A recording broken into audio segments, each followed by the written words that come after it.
Assalamualaikum warahmatullahi wabarakatuh. Alhamdulillahi wahdahu wa sadaqa wa'dah wa nasara 'abdah wa a'azza jundahu wa hajamal ahzaba wahdah. Allahumma salli wa sallim ala man fihi uswatun hasanah wa ala alihi wa ashabihi wa mawalah, amma ba'du. Pemirsa yang budiman yang dirahmati Allah Subhanahu wa taala, dimanapun Anda berada, semoga Anda dalam keadaan sehat walafiat, tidak kurang suatu apapun, disehatkan badannya, dilimpahkan rezekinya, ditambahkan ilmunya, diberkahkan hidupnya, amin ya rabbal alamin. Kita jumpa lagi di Cermin Ceramah Minimalis. Di kesempatan kali ini saya ingin menyampaikan satu tema dengan judul Islam dalam Pandangan dan Pemikiran Soekarno. Dikutip dari NU Online yang ditulis oleh Rahmatul Izzad yang berjudul Pemikiran Islam Progresif ala Bung Karno. Soekarno yang lebih akrab disapa Bung Karno bukanlah seorang yang lahir dalam tradisi Islam yang kuat. Ayahnya Sukemi Sosrodihardjo adalah seorang Muslim, sementara sang ibu Ida Ayu Nyoman Rai penganut agama Hindu Bali.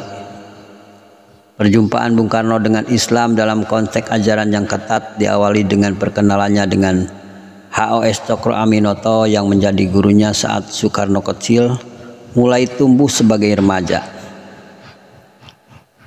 Melalui H.O.S. Cokro Aminoto inilah Bung Karno mulai mengalami Islam secara mendalam beserta ajaran-ajarannya yang begitu luas. Tak hanya itu, ia juga terus belajar secara mandiri dengan membaca berbagai karya pemikiran Islam dunia dan Nusantara yang kemudian menjadi satu paket pemahaman ajaran Islam yang begitu lengkap dan mumpuni. Bagi Bung Karno, menjadi seorang Muslim haruslah mengamalkan Islam dengan orientasi kemajuan progresif, dan menurutnya sistem khilafah Islamiyah adalah sebuah kemunduran zaman. Bung Karno telah menyadari jauh-jauh hari bahwa menjadi Muslim yang maju tidak harus menjalankan prinsip syariat dalam ketatanegaraan. Justru ajaran-ajaran Islam menjadi maju dengan cara bersinergi dengan alam pikiran modern yang berkembang. Taklid buta dalam banyak hal akan mengakibatkan pemikiran menjadi mandul dan menghambat kemajuan umat Islam. Meski taklid adalah sesuatu yang diperbolehkan dan memang harus dalam bermazhab, tetapi taklid tak boleh hanya sekedar ikut-ikutan, kata Bung Karno. Taklid buta justru akan merusak umat Islam dari dalam akibat kebodohan yang berkepanjangan. Menjadi Muslim tak boleh hanya sekedar mengamalkan ritual-ritual keagamaan semata. Lebih dari itu, ia harus bersinergi dengan perkembangan zaman dan menyadari betapa pentingnya kedua hal itu dapat menyatu, khususnya dalam membangun kemajuan peradaban umat manusia. Bung Karno sangat antipati dengan ide khilafah. Baginya pemerintahan berbasis khilafah tak lebih dari suatu pemikiran yang mundur disebabkan terlalu bersilusi dalam mengembalikan kejayaan Islam masa lalu untuk dihadirkan lagi saat ini. Padahal masa lalu memiliki alam pemikirannya sendiri dan tak selalu cocok dengan era kekinian. Justru yang dibutuhkan adalah selalu mengikuti arus zaman dengan segala konsekuensi perubahannya.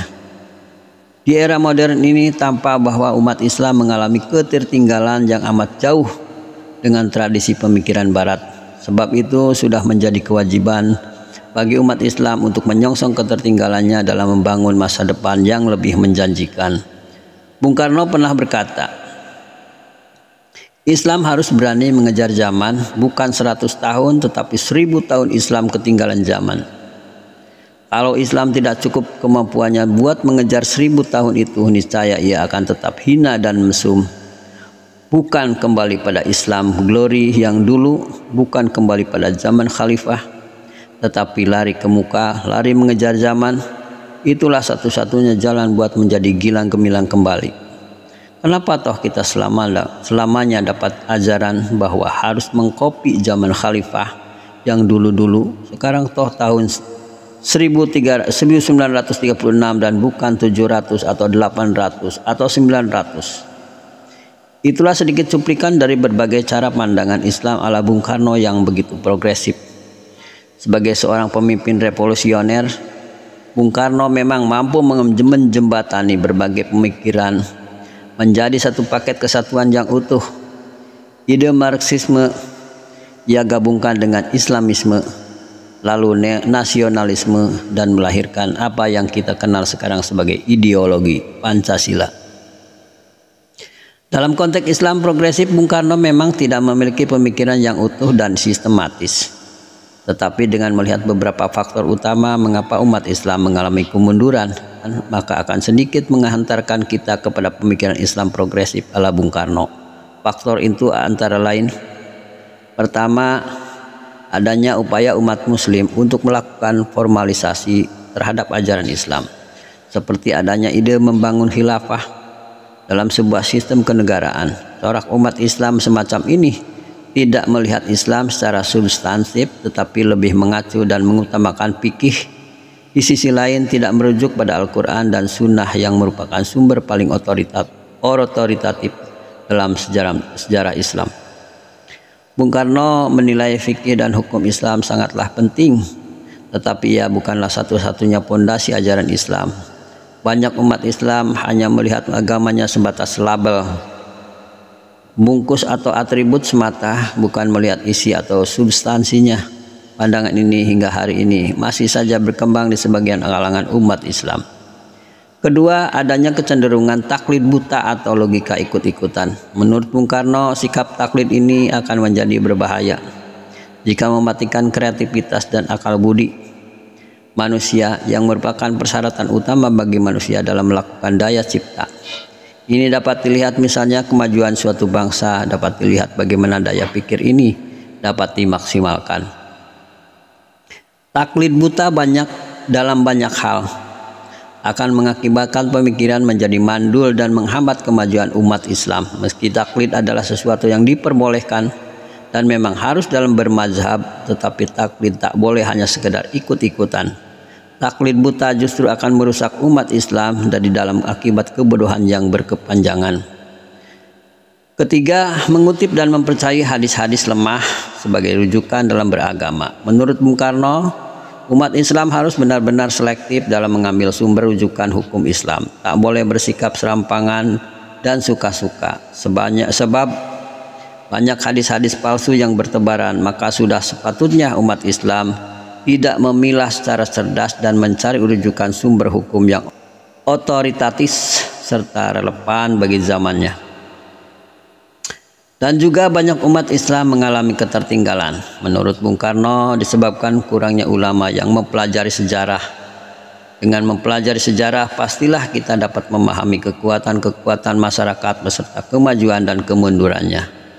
Beberapa poin penting yang menjadi faktor utama kemunduran umat Islam ini menunjukkan bahwa betapa Bung Karno memiliki pemikiran Islam yang sangat progresif. Bung Karno mengharuskan umat Islam untuk lebih terbuka agar wawasan keagamaannya dapat berkembang dan mampu mengintegrasikan dengan keilmuan modern. Pemikiran yang eksklusif dan tertutup justru akan menjadikan umat Islam mandul dan tidak berkembang. Pandangan lain tentang keislaman Presiden RI pertama ini yang dikutip dari berita 1com, bahwa proklamator sekaligus Presiden pertama Soekarno layak disebut sebagai tokoh pembaru Islam. Di setiap masa dibutuhkan pengertian-pengertian tentang Islam yang baru dan berbeda dari sebelumnya. Inilah yang dimaksud dengan memudahkan pengertian Islam oleh Soekarno. Soekarno bukan hanya pantas disebut sebagai pemikir Islam, tapi juga sebagai seorang tokoh pembaruan Islam yang memiliki peran penting bagi kaum muslimin, baik kaum muslim dan kemanusiaan di Indonesia di abad ke-20. Kata Direktur Eksekutif Lembaga Studi Agama dan Filsafat LSAF Iqbal Hasanuddin saat menjadi narasumber dalam Tadarus Ramadan bertema Soekarno dan pemikiran Islam yang digelar generasi Islam milenial genial Indonesia secara daring Kamis 15 April 2021 yang telah silam. Sejumlah tulisan Soekarno yang kemudian diterbitkan dalam buku Di Bawah Bendera Revolusi menjadi Islam sebagai topik pembahasan. Dalam ulasannya baik sebagai nilai-nilai normatif maupun manifestasinya di dalam sejarah Islam dipikirkan oleh Soekarno secara terbuka, dialogis, kritis sekaligus konstruktif. Iqbal menjelaskan sebagai seorang anak yang lahir dan dibesarkan dalam sebuah keluarga Muslim Jawa dan terlibat aktif dalam gerakan Sarekat Islam, Soekarno memiliki ketertarikan pada Islam dan pemikiran keislaman. Berkat jaringan yang dimiliki Cokro Aminoto sebagai Ketua Sentral Sarekat Islam, Soekarno berkenalan dengan Kiai Haji Ahmad Dahlan dan mengikuti pengajian-pengajiannya di Surabaya. Lewat jaringan yang sama pula Soekarno bersahabat dengan Kiai Mas Mansur.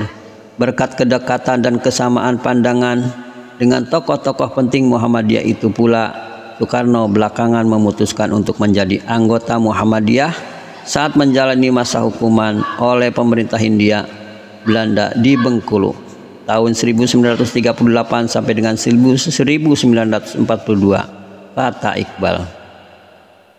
Selain itu, Iqbal menuturkan Soekarno banyak membaca buku-buku tentang perkembangan Islam di dunia modern melalui literasi berbahasa Inggris, bahasa Belanda dan bahasa Eropa lainnya. Sementara buku-buku tentang Islam dan pemikiran Islam yang menjadi referensi utama Soekarno adalah karya para pemikir dunia Islam, mulai dari Sayyid Amir Ali, Farid Wajdi, Jamaluddin Al-Afghani, Muhammad Abduh, Ali Abdul Al-Razik, Qasim Amin hingga Halide Edip Hanom dan lain-lain.